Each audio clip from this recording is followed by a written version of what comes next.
पुष्टि सत्संग चैनल में आपका स्वागत है।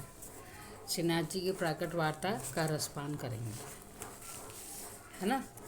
श्री गोवर्धननाथ जी के प्राकट का प्रकार एवं प्रकट होकर जो चरित्र भूलोक में किए उनका गोकुलनाथ जी के वृत्तांत आदि के संग्रह करके अलग अलग लिखे जाते हैं। श्री गोवर्धननाथ जी गिरिराज जी की कंदरा में अनेक भक्तों के साथ नित्य लीला में सदा विराजमान है। वहाँ श्री आचार्य जी महाप्रभु सदा सेवा करते रहते हैं। श्री आचार्य जी महाप्रभु देवी जीवों के उद्धार्थ भगवान की आज्ञा से भूमंडल पर प्रकट हुए।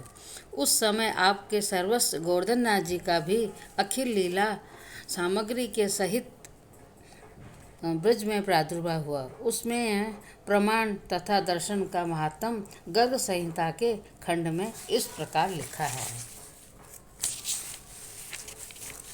विक्रम संवत 1466 वदी तृतीया आदित्यवार सूर्य उदय के समय में श्री गोवर्धननाथ जी की उद्धर भुजा का प्रागट हुआ। उस समय भूमंडल पर बड़ा मंगल हुआ। एक आन्योर का ब्रजवासी था। उसकी गाय कहीं चली गई। उसको ढूंढने के लिए गोवर्धन पर्वत पर गया। वह दिन संवत 1466 की श्रावण सुद पंचमी नाग पंचमी का दिन था। उस दिन ब्रजवासी को उद्धर भुजा का दर्शन हुआ। 16 दिन तक किसी को दर्शन नहीं हुए। उसने विचार किया कि ऐसा कौतुक अब तक गिरिराज जी में कभी नहीं देखा। ऐसा कहकर 5-10 ब्रजवासियों को बुला लिया।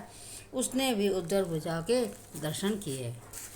दर्शन करके उनको भी बड़ा आश्चर्य हुआ। तब सबने मिलकर अनुमान किया कि कोई देवता गिरिराज जी में प्रकट हुआ है। उनमें से एक वृद्ध ब्रजवासी भी था। उसने कहा, जब 7 दिन तक इंद्र ने भयंकर वर्षा की, उस समय श्री कृष्ण ने 7 दिन तक गिरिराज जी को धारण कर भूमि पर स्थापित कर दिया। उस समय सब ब्रजवासियों ने मिलकर भुजा का पूजन किया था। वही भुजा स्वयं आप तो कंदरा में खड़े हैं और हमें उद्धर भुजा का दर्शन दे रहे हैं। इसलिए इनके निकालने का प्रयत्न तुम मत करो। ये अपनी ही इच्छा से जब समय आएगा तब आप ही प्रकट हो जाएंगे। तब तक सभी लोग इनकी उद्धर भुजा का दर्शन करेंगे। तब उन ब्रजवासियों ने दूध मंगवाया और उससे उद्धर भुजा का स्नान कराकर अक्षत पुष्प चंदन आदि तुलसी से पूजन किया एवं दही फल मंगवाकर भुजा को भोग अर्पित किया। नाग पंचमी के दिन भुजा का दर्शन हुआ था। इसलिए नाग पंचमी के दिन प्रतिवर्ष 10-20 हजार ब्रजवासी का मेला लगने लगा। ब्रज में किसी को किसी वस्तु की कामना होती तो उद्धर भुजा को दूध से स्नान करके मानता लेते।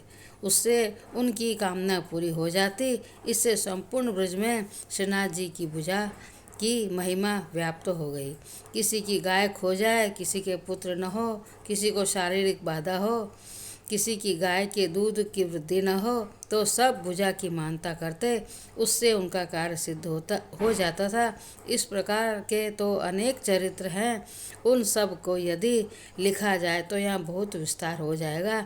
इस प्रकार संवत 1535 पर्यंत ब्रज में भुजा की पूजा की गई। कल हम दूसरा रखेंगे। कृपया चैनल को लाइक करें, शेयर करें, सब्सक्राइब करें।